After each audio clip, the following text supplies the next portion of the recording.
Got a pretty cool S257 turbo LSJ Cobalt working on right now. I first saw this car at the True Street Motorsports Dyno Day. It put down a pretty impressive number, but still seemed like it had a lot of power left on the table.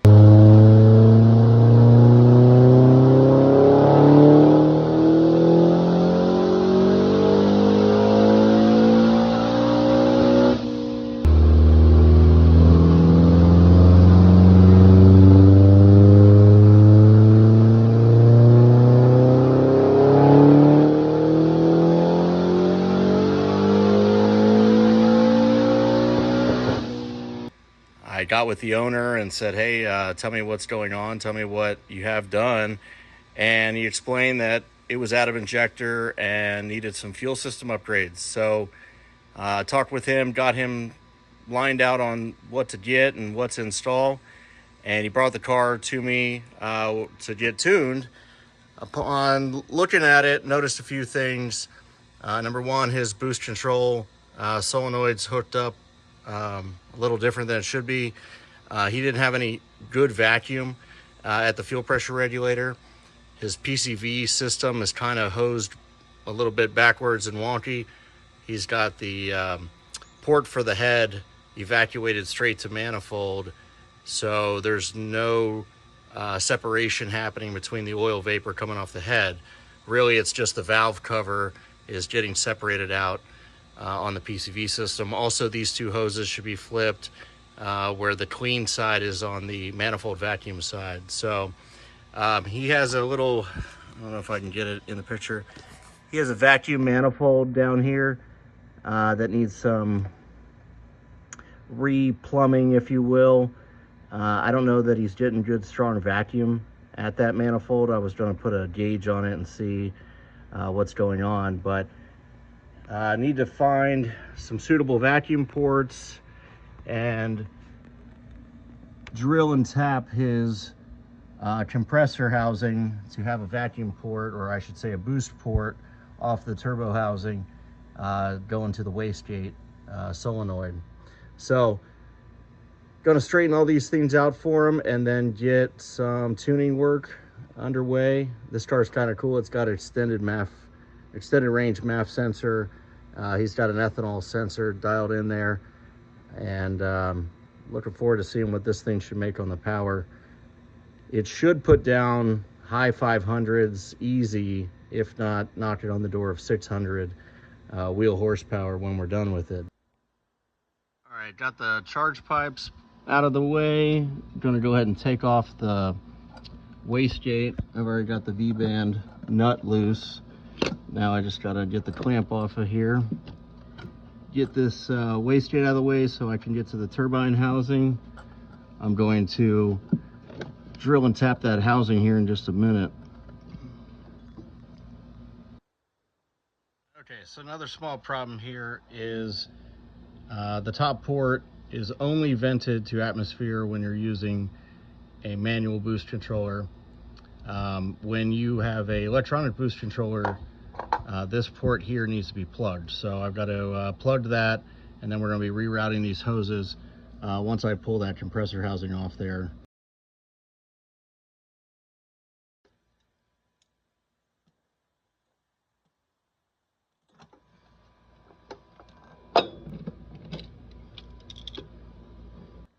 All right, put a riv nut in there to mount the boost controller. I picked up this bracket online. It's a billet, but it holds this boost controller nicely. That way it's not just sitting here. Gonna relocate it for him. Okay, so plugged the port. Went ahead and mounted this. I'm gonna route my lines and then tighten this down. But this little bracket will come in super handy. I'll go ahead and loom up these wires he has here, get them out of the way. Once I tap the compressor housing, I can run a line to this side of the valve. This side's going to go to the top of the wastegate, and now that is a sealed area, so when it puts pressure and the valve opens, it's going to put additional diaphragm pressure down on that using manifold pressure.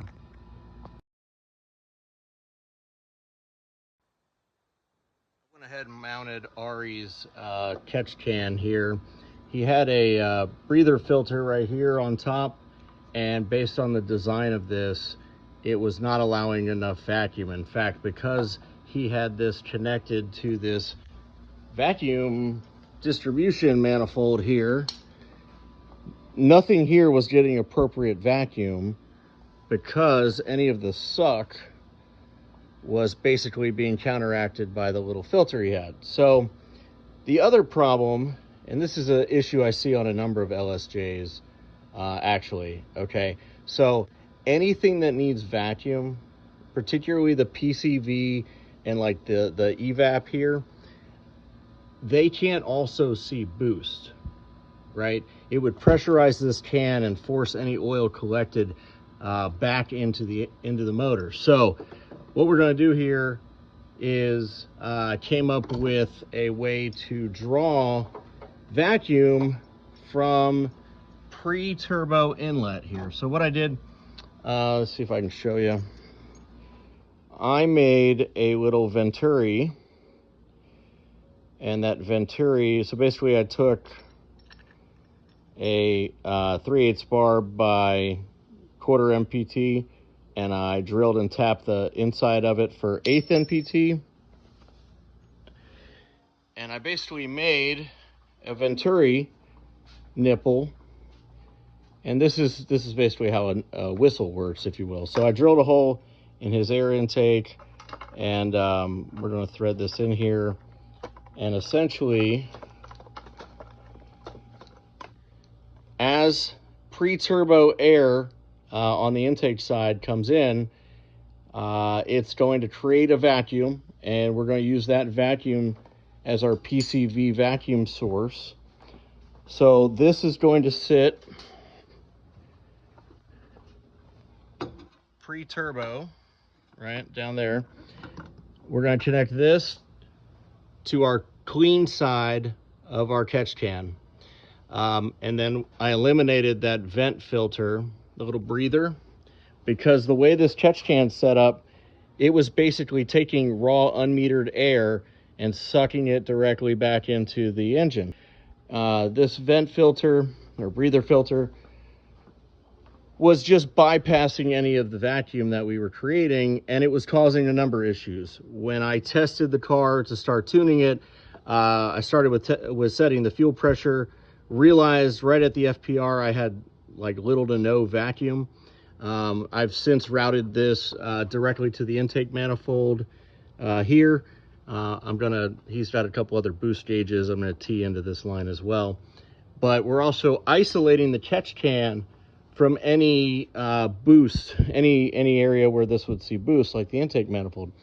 So the suction on the catch can is gonna come from our venturi, and then on the dirty side or on the oil side, I have yanked the nipple out of the back of the head. Now this is how my car's set up, Blake's car's set up, several other 600 horsepower cars, and we're going to tap that. I have this in my hand. This is not the fitting we're going to use, but we're basically going to tap that for an AN style fitting.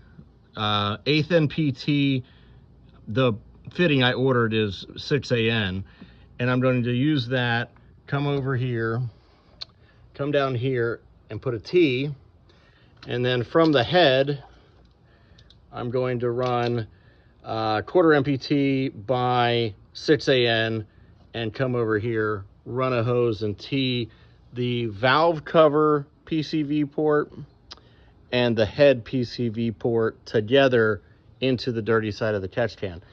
And then obviously, as I mentioned, the suction side is coming from that little venturi nipple I made for his air intake. So pre-turbo intake air is going to create vacuum, which is going to evacuate the valve cover and the head at the PCV port on the LSJ head together and suck that and obviously separate any of the oil in that stream. Now I also went ahead and added, as I talked about, 1/8 inch MPT by 1/4 barb to the turbo compressor housing. I'm going to tee that in from the bottom of the tile wastegate. Basically, I'm going to cut a T in here and connect it to the left side of the boost solenoid. Now, on the right side of the boost solenoid, that's now coming over, and obviously I'm still routing hoses, and that's going to come to the top of the tile valve. This is his old hose, and this is the same type of hoses he's got all throughout this vacuum manifold. So first of all, it had low manifold vacuum and low vacuum to the FPR and all that stuff because of this breather filter, as I mentioned. But also, this stuff is not suitable. If I can squish it this easily, imagine what happens when 35 PSI of boost sees these reference lines. This silicone hoses like this, these are terrible. These aren't going to hold up. And then he's got like heater hose, and it's already started to break down. You can feel it getting a little jelly in the middle there. So I like vacuum manifolds. This is super cool. The problem is you would need a pretty heavy duty check valve in order to isolate this from boost, because then everything's seeing boost here. So now we're running it directly to the manifold. So I'm going to shorten up his BOV hose so that it's a little more direct, because that helps with the response on the BOV. I'm going to run this fitting that I still need to get the remnants of that hose off because it broke down. I'm going to run this hose over to his other boost gauge he has. And y'all are probably wondering what's going on with the evap line here. Well, most of the cars, as they move up in power, probably end up deleting parts of the evap system. I'm actually not a fan of that, because the evap does do some things like make getting gas a little easier. When you're fueling up, it's not causing the fuel handle to click, click, click. It also can help with some fuel temperature variations that I typically see. So with the evap, this whole manifold obviously is going to see 35 pounds of boost, and what that's going to do is put boost pressure onto the evap system. And if that evap purge valve has any leakage, which they quote unquote have been known to do, you can actually backfeed boost pressure all the way to the fuel tank. So what I like to do is get one of these. This is a 1/4 inch check valve, and I'm basically going to splice this in. I'm waiting on a couple connectors, but I'll cut it here, heat up a brass barb, push a brass barb that's hot. This will actually heat shrink around that brass barb, and then I'll just break to vacuum line and find a nice convenient place to tuck this check valve, because you know, you can blow in it one way, but boost can't come back the other way. Positive pressure on this side will not flow back through this evap system and cause tank pressurization or cause a number of issues like fuel displacement. So I'm going to finish all this hose work up, and then I can dive into actually tuning the car, because A, it'll have a working PCV system, B, it won't have a massive vacuum leak, C, it'll have fuel pressure reference vacuum / boost, and I'll be able to actually put the injectors on the fuel pressure that they're rated for.